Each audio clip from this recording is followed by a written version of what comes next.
वज़ीर बल्दियात सिंध सईद गनी ने कहा है कि वफाकी हुकूमत और उनके वज़रा का असल मसला 18वीं तरमीम है और ये उनके निशाने पर है। वफाकी वज़रा हर उसको निशाना बना रहे हैं जो 18वीं तरमीम को लागू करने में पेश रहे। रज़ा रब्बानी साहब पार्लियामेंट लॉजिस के ए ब्लॉक में एक अपार्टमेंट में रहा करते थे जब मैं सेनेट में था।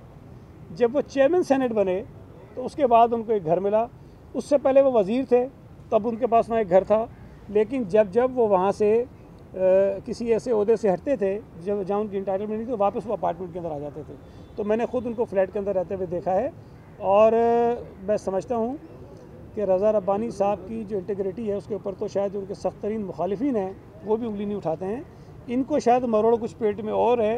जो हम कहते हैं ना कि 18वीं तरमीम जो है इनको खाई जा रही है, जब तक ये रज़ा रब्बानी को अटैक नहीं करेंगे 18वीं तरमीम के खिलाफ ये बोल नहीं सकते। जिना अस्पताल NICVD और दीगर इदारों को वफाक में देने का फैसला सुप्रीम कोर्ट का है और वो फैसला हमें पसंद हो या ना हो, लेकिन हम उसको तस्लीम करते हैं। गौर करें, ये जो तीनों हॉस्पिटल्स हैं, NICVD हो, NICH हो या JPMC हो, जब ये वफाकी हुकूमत के पास थे इनकी सूरत और हालत क्या थी, और आज जब सूबाई हुकूमत उनको देख रही है तो इसमें कितनी तब्दीली और बेहतरी आई है। मैं समझता हूँ कि इस सुप्रीम कोर्ट के फ़ैसले से शायद सूबाई हुकूमत पर इतना फ़र्क तो नहीं पड़ेगा, लेकिन इस सूबे के जो लोग हैं जो इन हॉस्पिटल से मुस्तफ़ीज़ हो रहे हैं, जिनको एक अच्छी इलाज की सहूलत मिल रही है, अल्लाह न करे उसमें शायद कोई कमी आ सकती है। इसलिए कि जब ये NICVD वफाक के पास था तो इसका बजट जो था वो 70 करोड़ रुपये था सालाना, और सिंध हुकूमत इस वक्त 13 अरब रुपए इसके ऊपर लगा रही है। इस वक्त वफाकी हुकूमत की जो माली हालत है वो सबके सामने है।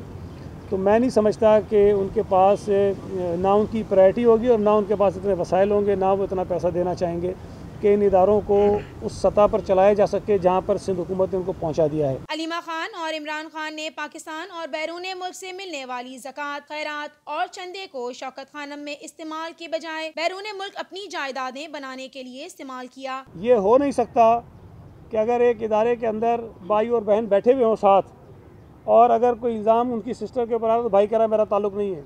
यहाँ पर तो आप पता नहीं हमारे उन लोगों पर भी इल्ज़ाम लगा देते जिनका कोई ताल्लुक़ नहीं बनता किसी तरह से।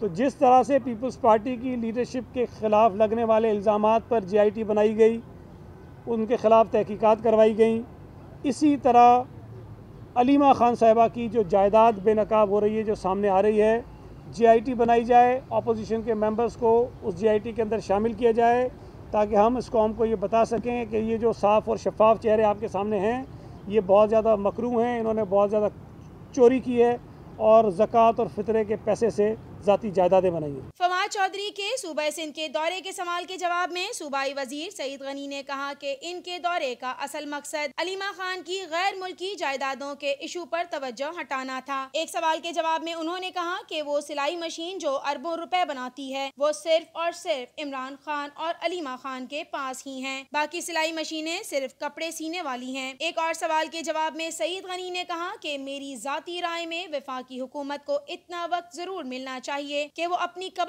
अपने हाथों से खोदे। शुरू से कहता आया हूँ कि मेरी ज़ाती राय में इस हुकूमत को हमें टाइम देना चाहिए ताकि ये अपनी कब्र भी खुद खोदें और ख़ुद ही उसके अंदर लेट भी जाएं, खुद ही अपने ऊपर मिट्टी भी डाल दें। हमें कोई ज़रूरत ही नहीं इसको करने की। कितना टाइम देंगे? ये नहीं, देखिए, जिन लोगों को ये ख्वाब दिखाए गए थे ना कि नया पाकिस्तान बनाएंगे, जिन्होंने करोड़ों अरबों रुपए इनकी इलेक्शन मुहिम में दिए थे और बड़े पता नहीं क्या क्या सोच समझ के दिए थे, आज वो रो रहे हैं। तो हमारी ये ख्वाहिश है कि जिन लोगों ने नए पाकिस्तान का ख्वाब देखा था या जिन्होंने दिखाया था वो ज़रा थोड़ा उसका मज़ा ले लें। अगर ये अभी इनको गिराने की हमने कोशिश की अपोजिशन ने और गिराने में कामयाब भी हो जाएंगे तो शायद ये फिर मजलूम बनेंगे और कहेंगे कि हमें तो देखें कोशिश की थी, हमें करने नहीं दिया। ये चलें जब तक चल सकते हैं, लेकिन इनका हाल नहीं है। मैं बार बार कहता हूँ कि लोग अपने पैरों में कुल्हाड़ी मारते हैं, ये अपने जिस्म पर कुल्हाड़े मार रहे हैं।